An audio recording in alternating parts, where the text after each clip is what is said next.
Hello, everybody. Welcome to the AV Geeks Lunchtime streaming show. I'm Skip Alzheimer, and that was an advanced digital osmometer. Osmometer. It measures the osmotic. I looked it up. Now I can't remember what it was. An osmometer is a device for measuring the osmotic strength of a solution, colloid, or a compound. There are several different techniques employed in osmometry. Vapor pressure osmometers determine the concentration of osmotically active particles that reduce the vapor pressure of a solution. There you go. So that's some silent footage. I don't know if I bought that. I think I probably bought that on eBay back when I was like, ooh, this looks cool. Ooh, this looks cool. Ooh, I don't know what this is. Ooh, this looks cool.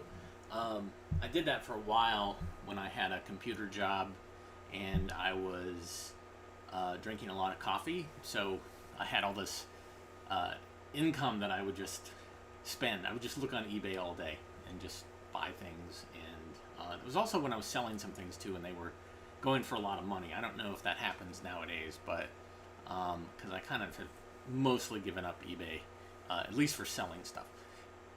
Anyhow, we had the film set up on the telecine behind me. I have not watched it probably since I first got it, and which was probably in the 90s. So there you go. Welcome.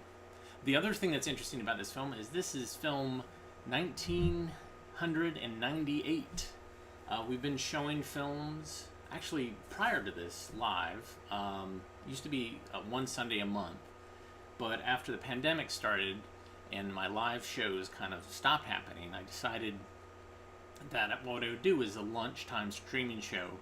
That was in mid-March of last year, and it turned out to be really great. I met a lot of cool people who are in the chat.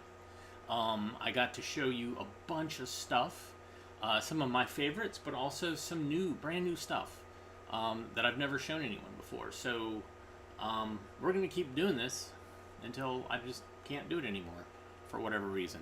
And so I have a film set up for the 1999th film. And of course, I've shown this before, but this is a new transfer of it, and this is actually from the Library of Congress. I think I know where they got the film. My copies, I have 2 copies of this film, and they're beat up, chewed up at the beginning. So I've never really seen the actual uncut beginning, and the color in this is just pristine. I think this came from Fred McDonald, who was a film collector, archivist, academic who was based in Chicago, and he gave his films to the Library of Congress upon his death, and they've been slowly scanning some of them. So this film shows what it's like in the future. So this is 1999 AD. This is, like I said, it's a brand new scan, and it's beautiful. So enjoy our 1999 film.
Well, they ride on the air. Like an air car? Sort of. What are you building, Jamie? It's our house. Can't you tell? Yes, but you haven't finished it. What did I forget? What's this room? That's the center where I go to school. And this? That's where the computer lives, and where I go to sleep, and where you and Daddy sleep, and where we go to swim, and where we see the ball game. And the symphony. What did I... Well, you left out the room where you're supposed to scrub behind your ears. Oh, yeah. The bath court. Right. And there's one more, the health center. Where Daddy exercises and gets measured? Right. How does the computer know everything? I mean, like how many times to exercise and all. I haven't the faintest notion. That's just too much for your old mother to understand. Old? You're not so old. Well, I'll be 44 next year. That's not so old. Not anymore. What year is it now? I forgot. Here, I'll show you.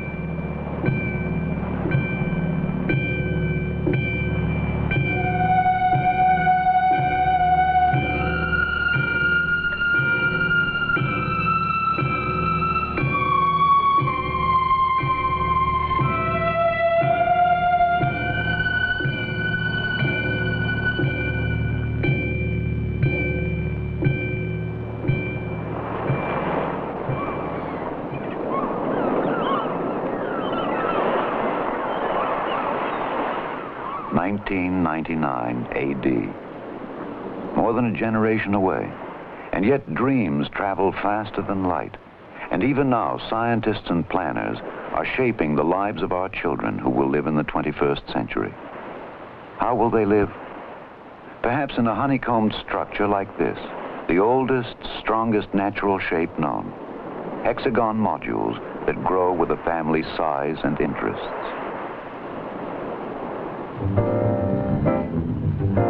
Michael Shaw, 45, husband, father, is an astrophysicist. Several days each week, he commutes to a distant laboratory where he's engaged in the Mars One project, the colonization of the first planet.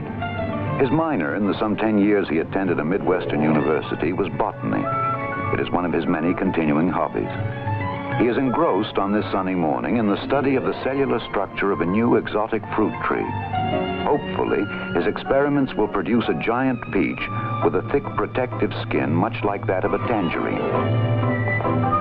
This is one of the many 21st century devices or appliances that are part of the everyday life of the Shaw family.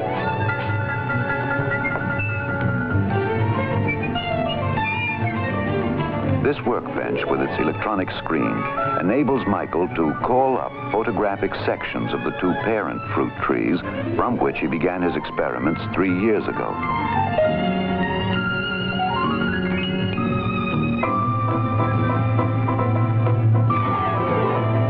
At that time, he stored the two photographic images in the central home computer, which is secretary, librarian, banker, teacher, medical technician, bridge partner, and all-around servant in this house of tomorrow.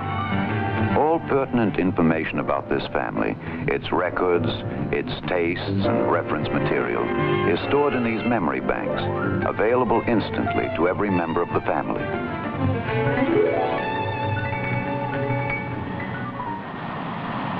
Master James Shaw, 8 years old, student, attends formal school 2 mornings a week. Much of his education, however, is carried on in a kind of education center within the home.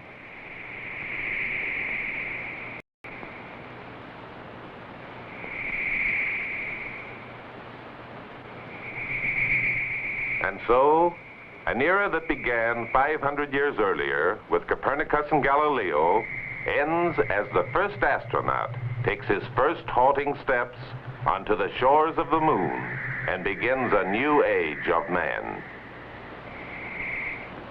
His assignments are programmed into the home computer, and fed into teaching machines, which allow him to progress as rapidly as his awakening mind can absorb the audiovisual lessons.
This is Lecture 102. Galileo's life work, and indeed his personal character, can perhaps be exemplified by describing one of his early experiments. According to Aristotle, a body that falls possesses weight. Those that do not fall have no weight. Since air does not fall, it has no weight. Galileo decided to examine this conclusion in his own fashion.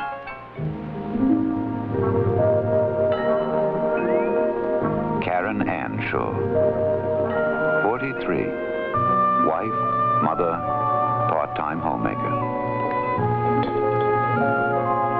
Hey, Mom, I'm hungry. Yeah, me too. How about lunch? How about 2 minutes? Okay, 2 minutes and counting. 120, 119, All right, but you better not show up with a dirty face. 115,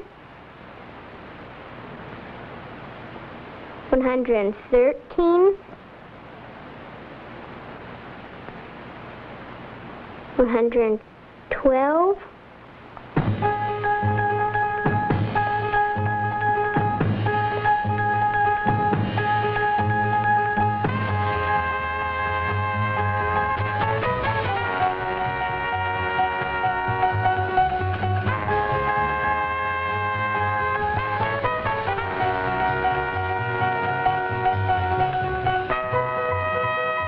Mike, how about chicken salad? Cheese omelet? Cheeseburger, some French fries, and a nice cold bottle of beer. I'll see.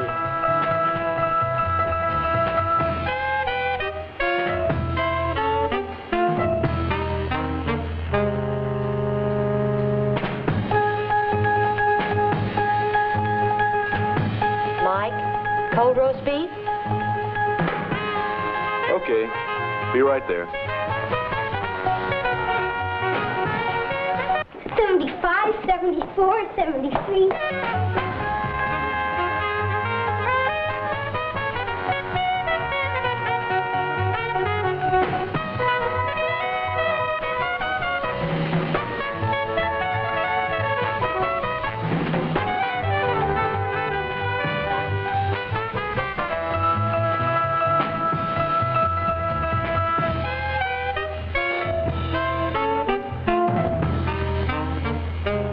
$39, $38, $37, $36.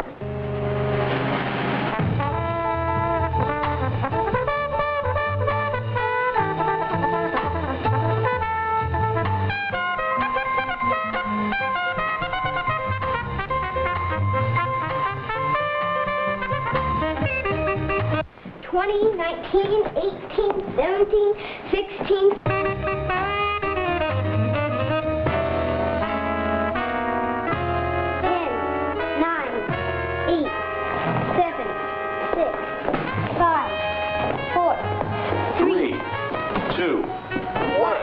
Luncheon is served. Split-second lunches, color-keyed disposable dishes, all part of the instant society of tomorrow, a society rich in leisure and taken for granted comforts. At the turn of the next century, most food will be stored frozen in individual portions. The computer will keep a running inventory on all foodstuffs and suggest daily menus based on the nutritional needs of the family. When the meal has been selected, the various portions are fed automatically into the microwave oven for a few seconds of thawing or warming. The house of 1999 will be virtually maintenance-free.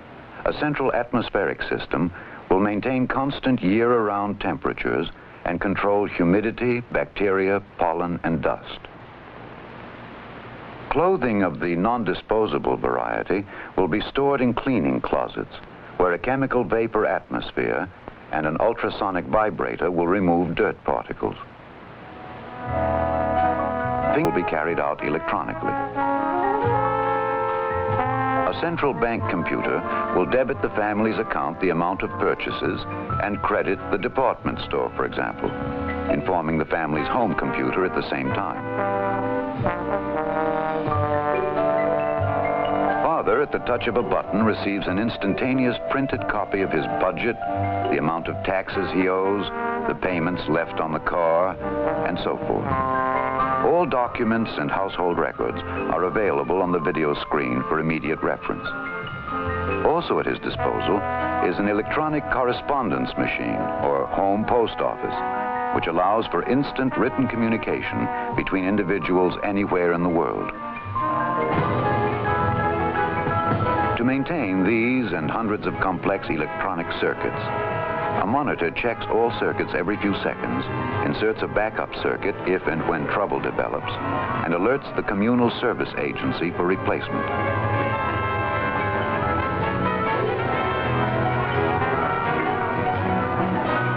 The Home Energy Center, with its fuel cell, furnishes power, provides absolutely pure water, burns waste, and heats or cools the rooms.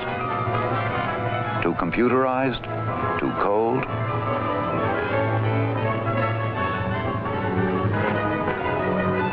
The world of tomorrow will be as cold as sunlight tuned through photochromic windows.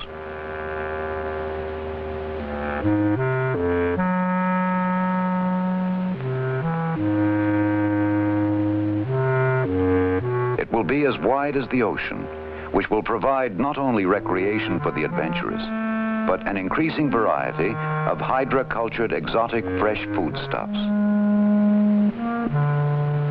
And tomorrow will be as happy as music. Hey, Chopin, what's up? Oh, playing a song. Ah, what's it called? I forgot. You faker. How about playing the song we learned yesterday? Okay.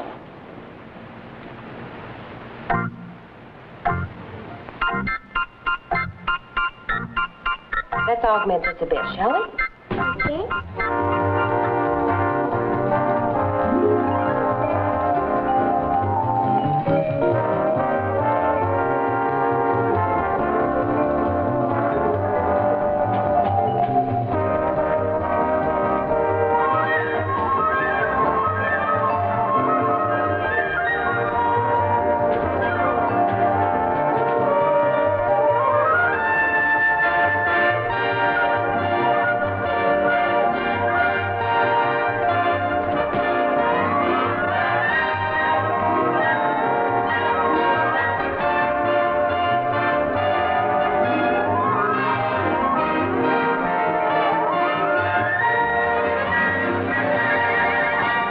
Yes, life will be richer, easier, healthier, as space-age dreams come true. As part of his everyday regime, Michael Shaw enters this home health center. He lies for perhaps 15 seconds on a kind of medical couch. His weight, temperature, pulse, respiration, blood pressure, and electrocardiogram are routinely recorded. At the same time, his body is scanned for any isolated temperature pockets that signal oncoming disease or a localized infection. At the end of the examination period, the computer calculates the amount of exercise necessary to balance Mike's food intake and maintain proper muscle tone.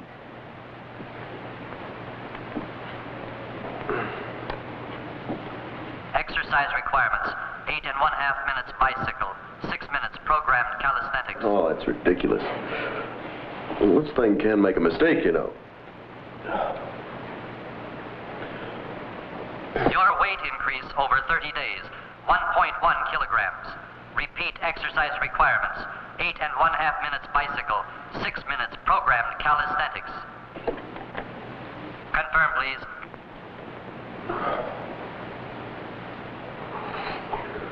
Oh.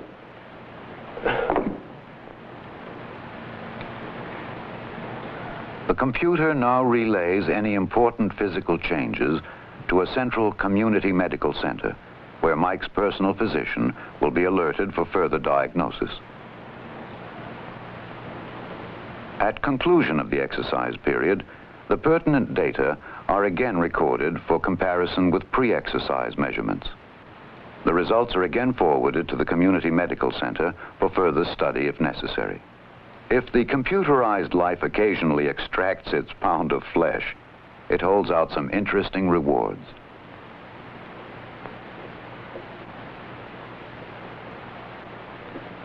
Hi, Fred. How's the old golf game? Don't ask. 6 inches of snow and a blizzard on the way. What do you got in mind? Oh, how about some golf at Pebble Beach Saturday afternoon? Great. Anything to get out of here. All right, hold on a minute. I don't know. The coast looks a little doubtful. There's a low moving in. Let me check Mexico City. Yeah, it looks great. All right, here's what we'll do. We'll meet at the El Centro about noon, have some lunch, and then we'll tee off. Great. Only this time, I'm going to have to get about 2 strokes aside, because I haven't been playing all winter, and I'm a little rusty, and I know that you've probably been playing every day, right? Sure. In a virtually dirt-free environment, Karen Shaw, several hours a week, gets her hands very dirty. She's a skilled potter. Her work decorates their home and the homes of many of their friends. During her career years, she was a teacher of fine arts.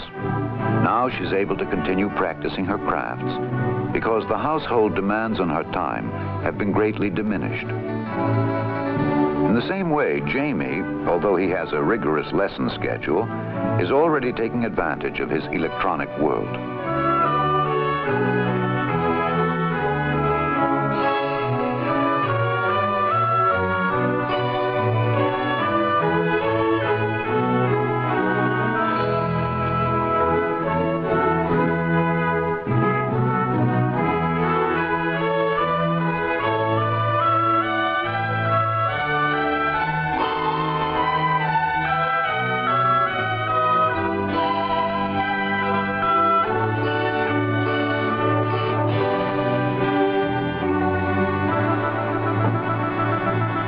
Who's your worthy opponent? Dad? Oh. I'm replaying that game we had Sunday. He's a little loose with his queen, and I want to see if I can work that trap that Bobby Fischer used in the World Games. Your dad will be home soon. Why don't you wait and play him live? Okay. Well, I've got things to do in the kitchen. I think I'll help you.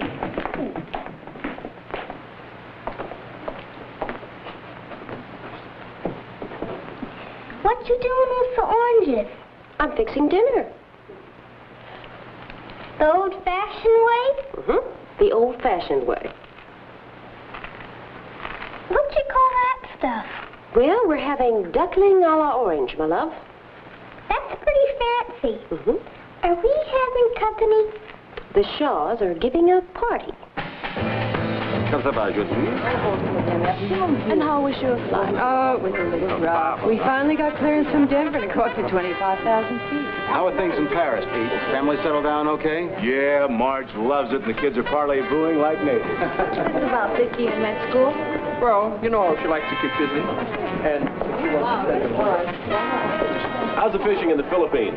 Oh, I've never had a fishing like that anywhere in the world. I still say you can't beat the Amazon. You know, I happened to catch a live performance of a great, sensational youth singer from Puerto Rico the other night. Would you like to see him? Love to, yeah. Hey, everybody. Recorded a great new singer down San Juan way the other night. Would you like to see him? Oh, sure. Yeah. Share it with you. Oh, hace mucho tiempo que no le veo, por favor. Qué alegría.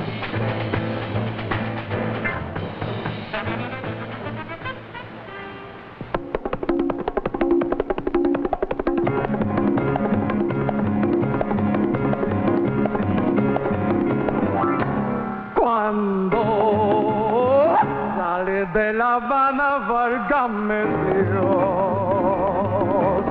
Nadie me ha visto salir si no fui yo. Y una linda guachimanga salía pues yo. Que se vino tras de mí que sí se mío.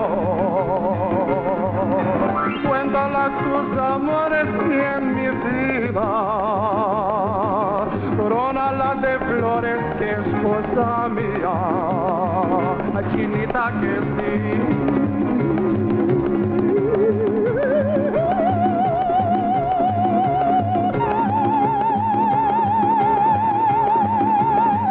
Ay, que dame tu amor.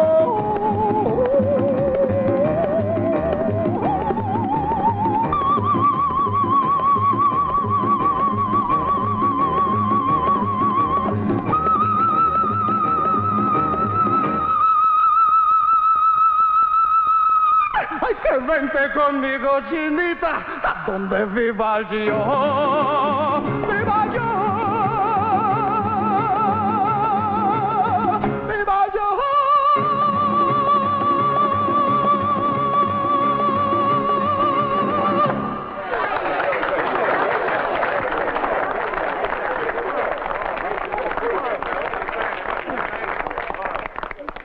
Mike, would you make me a dupe of that? I'd like to show it to some friends of ours who spend a lot of time down there. Sure. Well, I guess you want it in 3D, huh? Yeah, we finally made the switch. You got to keep up with the times, you know. Yeah, but, But what? well, there's 3D and 4D, you know. What's next? What's next? You never know. You never really know.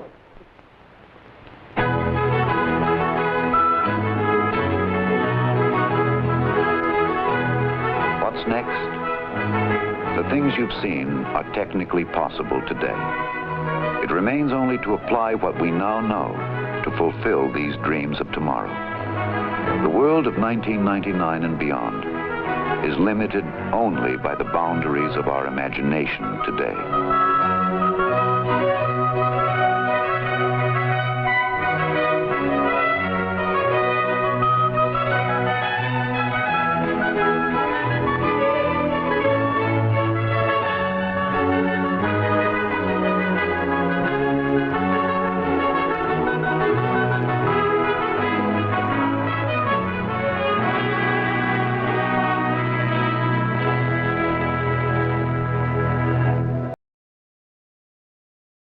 Really know. So when I first posted that film online, people thought it was fake.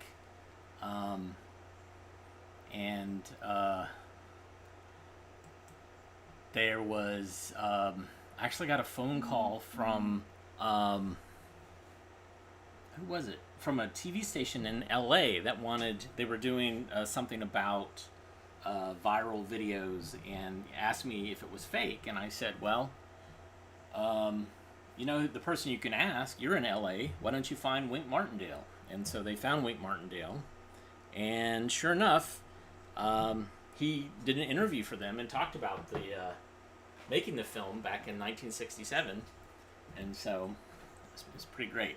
All right, so you can just barely see me. All that coffee that you've been donating over the last year and a half or so, I've been using some of it for coffee, but I've also been saving some pennies, and so I just wanted to show this, what I used with some of those pennies.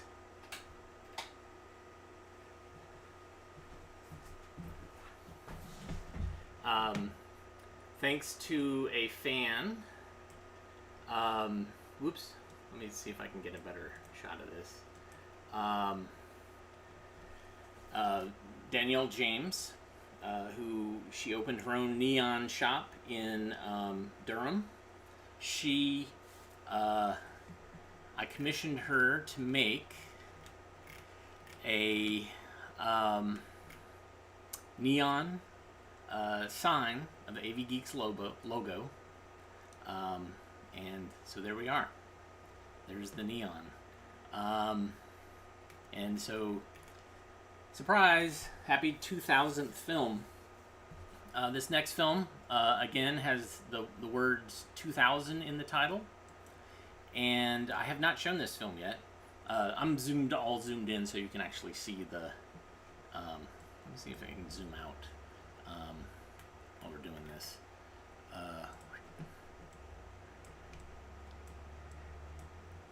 So my assistant just hung this today. Zooming out, zooming out, zooming out. You can't see me zooming out, but that's what I'm doing now. Alright, almost there. So you can see it is next to our telecine, the clown portrait, and of course the club that I won from. It is my gallery of honor. Thank you, Danielle. All right, so the 2000th film has the number 2000 in the title, and let's go ahead and watch it. After I found this film, the 1999 film, I was like, I gotta collect films about the future that were made in the past because they're awesome. So this is one of those examples. I think I got this on eBay because I was actively looking for the term future to see what they would show. Future. All right, so here it is. Towards the year 2000, lab in space. Enjoy.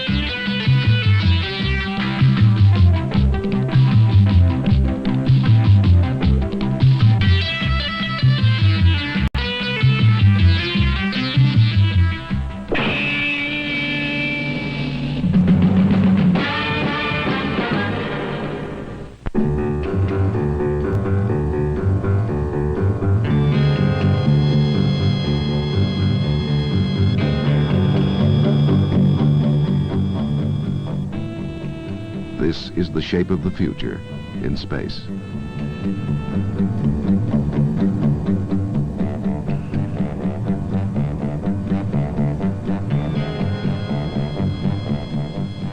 Laboratories in Earth orbit with powerful telescopes to study the solar system. Reusable nuclear-powered shuttles hopping between Earth and Moon.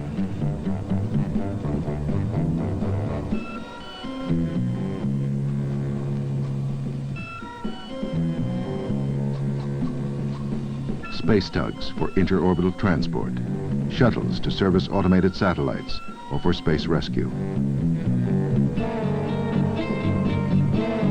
Permanent bases as tall as 10-story buildings, so large they must be assembled in space.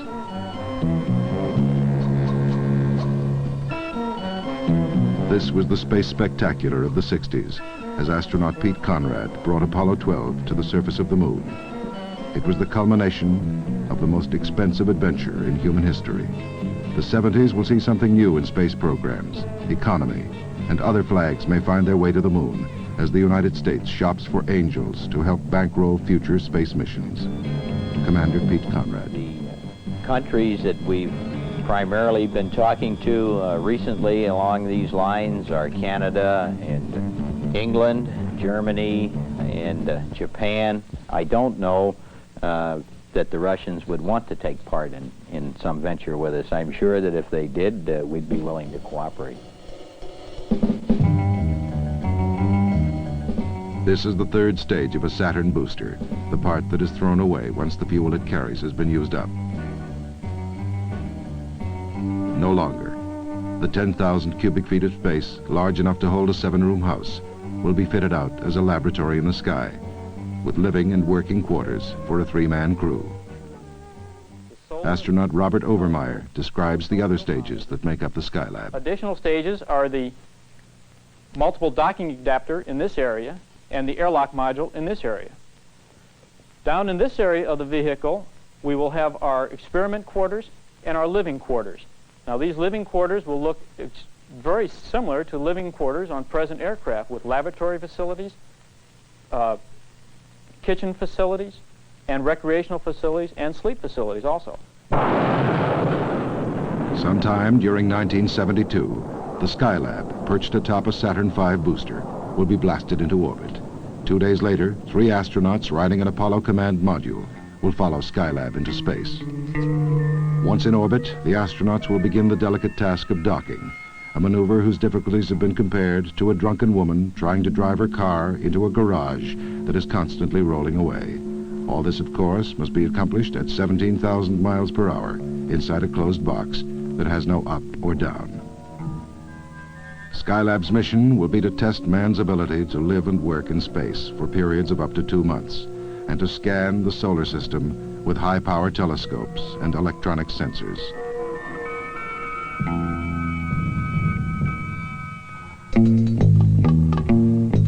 Skylab will provide insights into the human engineering problems of designing large, permanent stations for interplanetary travel. Travel to Mars may take 3 years, a year going, a year there, and a year to return. And the life support systems will be developed in space stations that are a larger version of Skylab.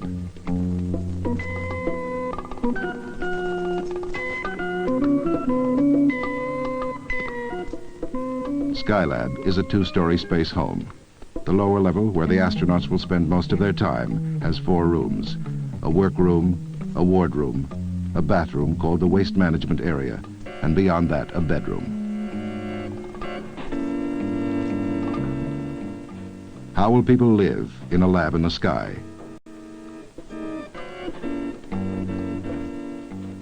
Scientist engineers at McDonnell Douglas demonstrate the routine.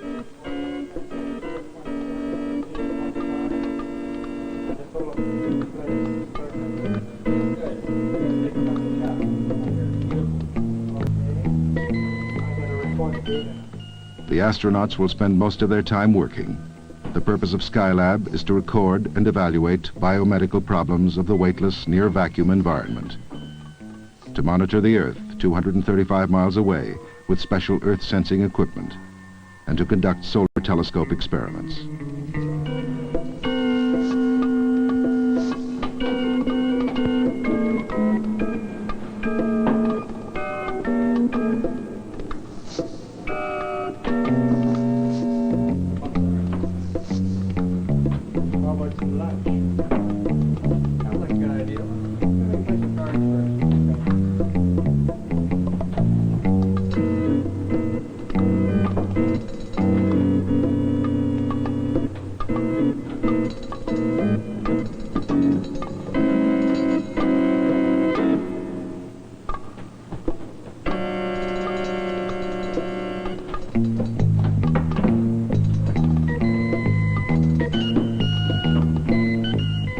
The wardroom will be the center of activity. It serves for lunch and recreation, videotape movies, games, stereotape players, television beamed from Earth, books, and of course one of man's oldest pursuits, card games. Man's oldest pursuit, woman, is not in the cards for the Skylab crew. The reason is not prudery, but mathematics. A Skylab crew numbers 3 astronauts, and no one has been able to decide what should be the sexual mix. 2 men and 1 woman? Such triangles are difficult enough to deal with on Earth. In the confines of an orbiting space laboratory, NASA is not ready to cope with the experimental possibilities.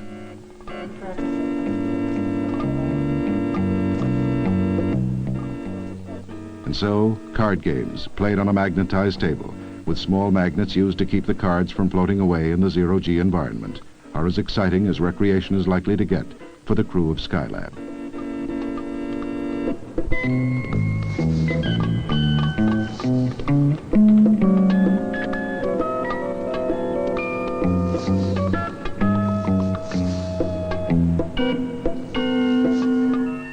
The panels that make Skylab look like a runaway windmill are solar power cells that absorb and store the sun's energy, which is converted into electricity to power electrical systems in the space station.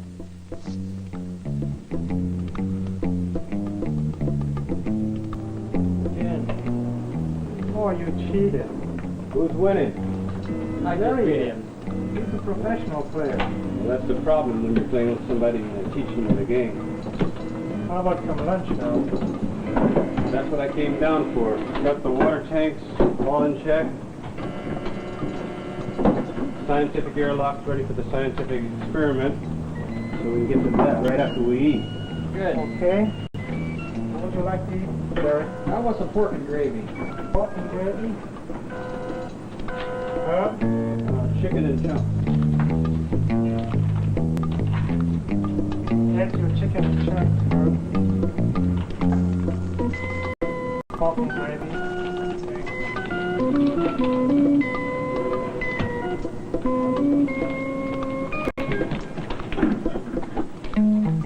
Meals are fast in space. You take a meal pouch, spray in hot or cold water, and dehydrated cardboard becomes vichyssoise, steak medium rare, and parfait. Not the ultimate in gourmet meals, but at least there is no dishwashing. Garbage is frozen into waste tanks for eventual return to Earth.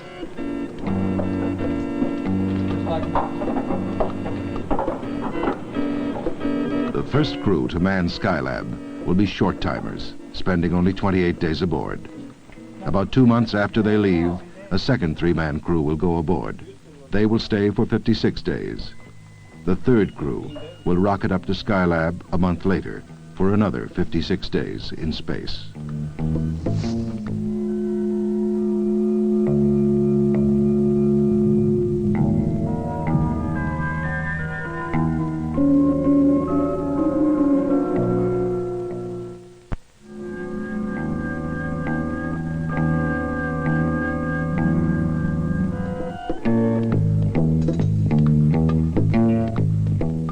In space, there is no day or night. Skylab circles the Earth once every 90 minutes, so the astronauts' schedules cannot be geared to the rising and setting of the sun, which happens every 90 minutes in this orbit.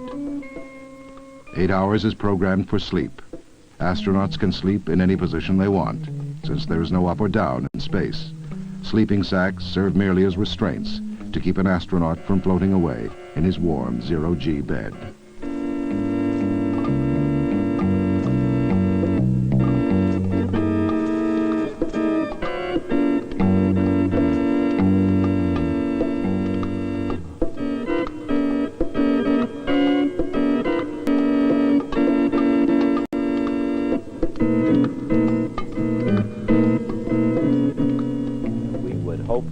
From the Skylab program, one of the real basic facts, and as you notice, this space station has no attempt at making artificial gravity, and we have to determine that man himself can survive for a year's period of time in a zero-G environment.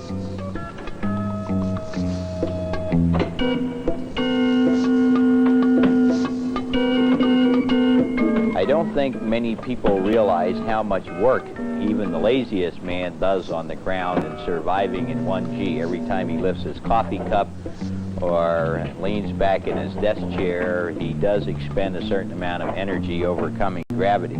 If you equate the normal amount of work that you do in a day just to live in our 1G and put that in the form of exercise in the space station, you would be exercising on a bicycle or straining against springs or something for maybe 8 hours of the day, just to give yourself the same amount of exercise you get living on the ground. We do realize then that man is going to have to exercise to keep his muscle tone, but I think we'll come to a compromise somewhere in between what you do on the ground and what you have to make up in the air. It's about 92. Body temperature? 105. Devices like the ergometer help the astronaut keep fit in this weightless environment and also provide a physiological readout on just how fit he is. What's your body temperature now? Still 105. Yeah. Metabolic rate? 850. Heart rate? 96. Okay, I'll record the data. Okay.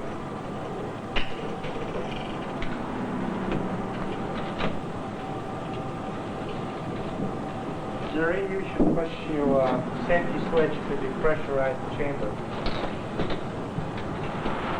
All right. Another device provides negative pressure to the lower part of the body to measure changes in the astronaut's cardiovascular system.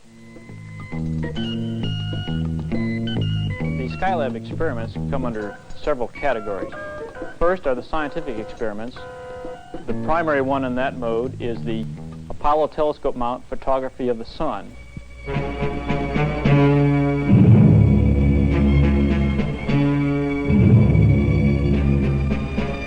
During this photography, we would hope to catch the sunspots and the solar flares on the sun. This is important to us because by being above the Earth's atmosphere, we can study the sun in all of its spectrum, in particular those areas which are normally blocked out by our atmosphere, which makes the areas here on Earth unable to study the sun. This is a sun flare, or prominence. Some reach out more than 500,000 miles from the surface of the sun. They unleash more energy than 1,000 thermonuclear bombs.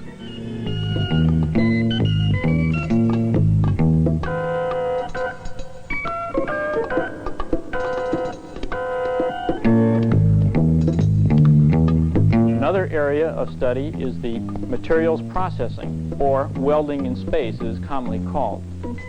We will use a facility in the Skylab to weld pieces of metal together in the environment of zero gravity. We would also do metal forming in forming perfect spheres. We're also going to grow crystals as used in transistors and color television sets. It is believed that by growing crystals in the zero gravity of space, we will get more perfect crystals and have a lower rejection rate.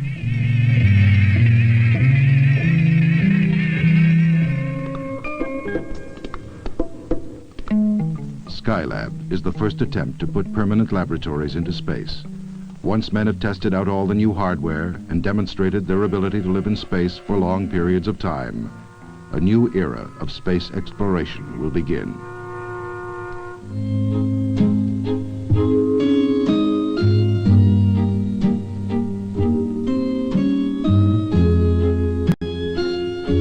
This is the next step into space, the shuttle. Although powered by rockets, it looks more like an airplane than a spaceship. And like the airplane, it will not be thrown away after the trip. The shuttle consists of an orbiter carried piggyback atop a booster. Once in space, the orbiter separates from the booster.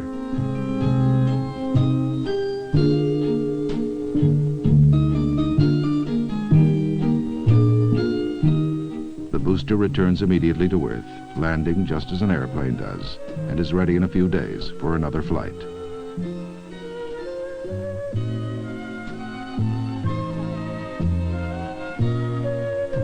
The orbiter goes on into orbit, carrying a 50,000-pound payload of people and supplies.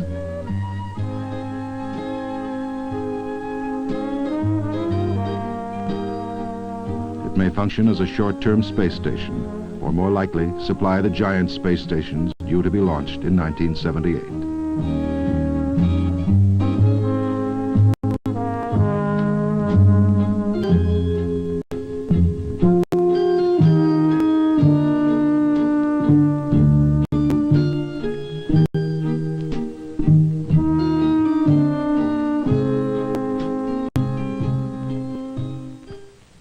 The space station is laid out in what we hope to be a logical manner, in that we have the staterooms where people will live and spend their off-duty time. Here is some areas of experimentation with experiment stowage over here.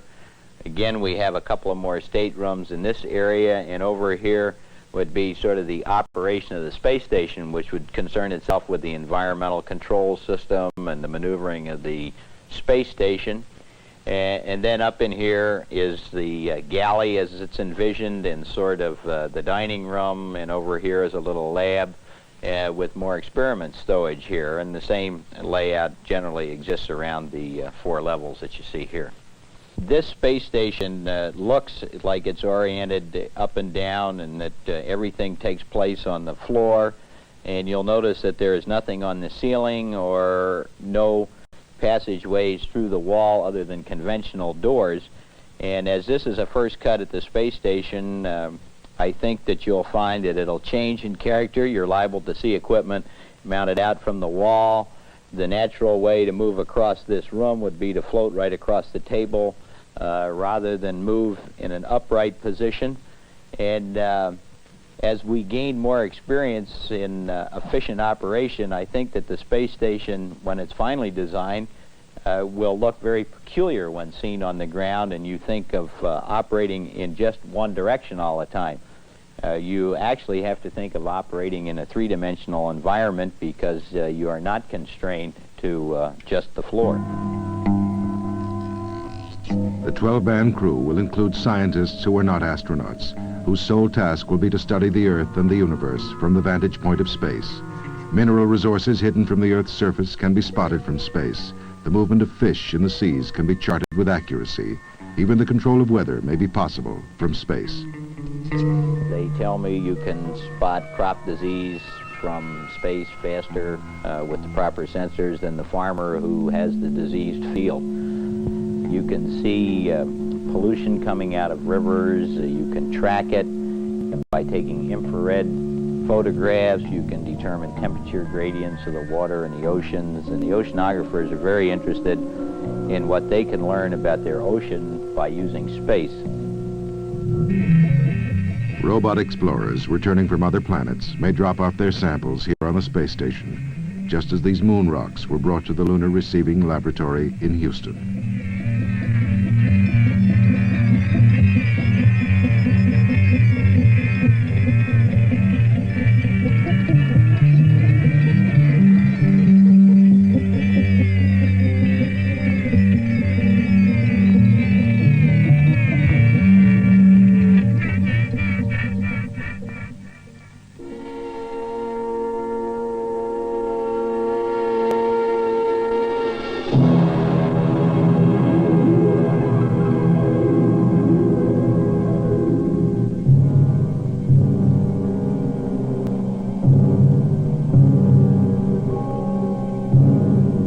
Sometime before the end of this century, manned explorations to Mars will be undertaken.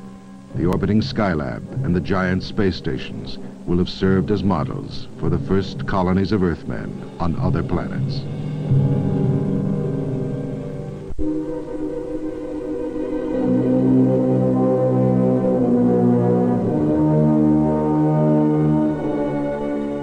The crossing of space may help persuade men to throw away their tribal conflicts and turn their minds outward to the universe.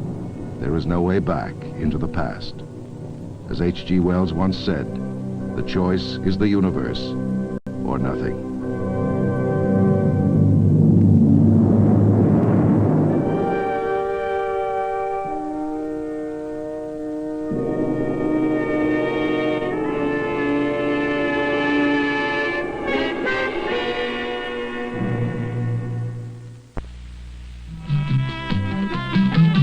Towards the year 2000, with a dose of future shock. Where are we going? When will we get there? Cities a mile high, built like machines, programmed for people. Travel by vacuum tube and photon propulsion. Laboratories in the sky. Wherever clothes and fashions undreamed of. We may even have jet belts to jet around in the year 2000.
last little stinger at the end.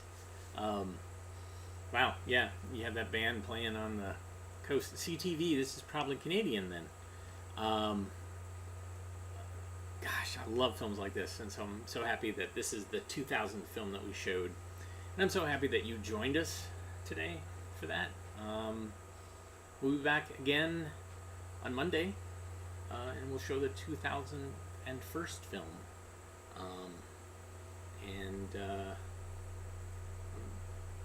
Super excited.